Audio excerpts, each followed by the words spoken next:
Hi friends, welcome to ಅನುದಿನ with ಅನುರೂಪ. ಇವತ್ತು ನಾನು ಕೊಬ್ಬರಿ ಮಿಠಾಯಿ ಹೇಗೆ ಮಾಡೋದು ಅಂತ ಹೇಳ್ತೇನೆ. ಮೊದಲಿಗೆ ನಾನೊಂದು ಬಾಣಲೆಯಲ್ಲಿ 2 ಚಮಚ ತೆಂಗಿನೆಣ್ಣೆ ತೊಗೊಂಡಿದ್ದೇನೆ. ಅದಕ್ಕೆ 2 ಲೋಟೆ ಕಾಯಿ ತುರಿಯನ್ನು ಸ್ವಲ್ಪ ಮಿಕ್ಸಿಯಲ್ಲಿ ಹಾಕಿ ಪುಡಿ ಮಾಡಿಕೊಂಡು ತೊಗೊಂಡಿದ್ದೇನೆ.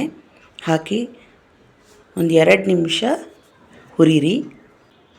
ಹಸಿ ಅಂಶ ಹೋಗಿ ಸ್ವಲ್ಪ ಒಣಗಿದರೆ ಸಾಕು. ತುಂಬ ಜಾಸ್ತಿ ಕಪ್ಪಗಾಗೋ ಥರ ಉರಿಬಾರ್ದು, ಸ್ವಲ್ಪ ಹುರಿದ್ರೆ ಸಾಕು. ಉಡುಪಿ ಬ್ರಾಹ್ಮಣರ ಶೈಲಿಯಲ್ಲಿ ನಾನು ಮಾಡ್ತಾ ಇರೋದು. ಉಡುಪಿ ಸೈಡ್ ತೆಂಗಿನಕಾಯಿ ಜಾಸ್ತಿ ಸಿಗೋದ್ರಿಂದ ಇದು ಸಾಮಾನ್ಯವಾಗಿ ಯಾವಾಗಲೂ ಮಾಡ್ತಾ ಇರ್ತೀವಿ. ತುಂಬ ರುಚಿಯಾಗಿರ್ತದೆ. ಈಗ 1 ಲೋಟದಷ್ಟು ಬೆಲ್ಲದ ಪುಡಿ ತೊಗೊಂಡಿದ್ದೇನೆ. ಇದು ಕರಗುವ ತನಕ ಇದನ್ನು ಆಡಿಸ್ತಾ ಇರಿ.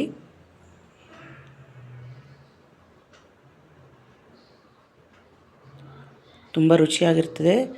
ನಮ್ಮ ಉಡುಪಿ ಸ್ಟೈಲಲ್ಲಿ ಇದು ಮಾಡ್ತಾ ಇರೋದು.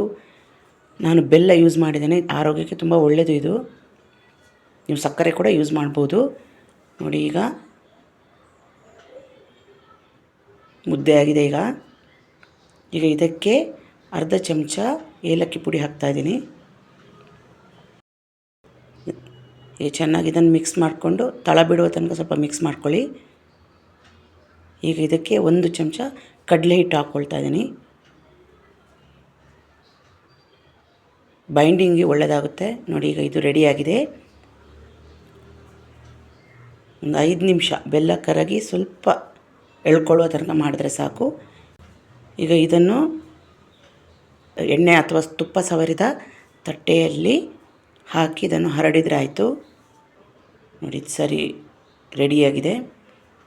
1 ಚಮಚ ತೆಂಗಿನೆಣ್ಣೆ ಹಾಕಿದ್ದೀನಿ. ನೀವು ಬೇಕಿದ್ರೆ ತುಪ್ಪ ಕೂಡ ಬಳಸ್ಬೋದು. ನಾನು ತೆಂಗಿನೆಣ್ಣೆ ಬಳಸಿದ್ದೀನಿ.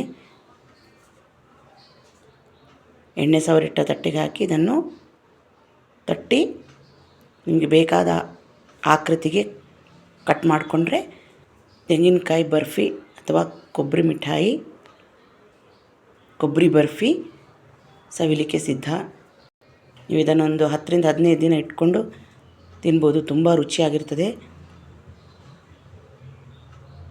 ನಿಮಗೆ ನನ್ನ ರೆಸಿಪಿ ಇಷ್ಟ ಆಯಿತು ಅಂದ್ಕೊಂಡಿದ್ದೇನೆ. ಇಷ್ಟ ಆದರೆ ಒಂದು ಲೈಕ್ ಕೊಡಿ, ಕಮೆಂಟ್ ಮಾಡಿ, ಶೇರ್ ಮಾಡಿ, ನೋಟಿಫಿಕೇಷನ್ಗೆ ಬೆಲ್ ಐಕಾನ್ ಪ್ರೆಸ್ ಮಾಡಿ. ನೆಕ್ಸ್ಟ್ ಟೈಮ್ ಹೊಸ ರೆಸಿಪಿ ಜೊತೆ ನಿಮ್ಮನ್ನು ಭೇಟಿ ಆಗ್ತೇನೆ. ಅಲ್ಲಿ ತನಕ ಧನ್ಯವಾದಗಳು.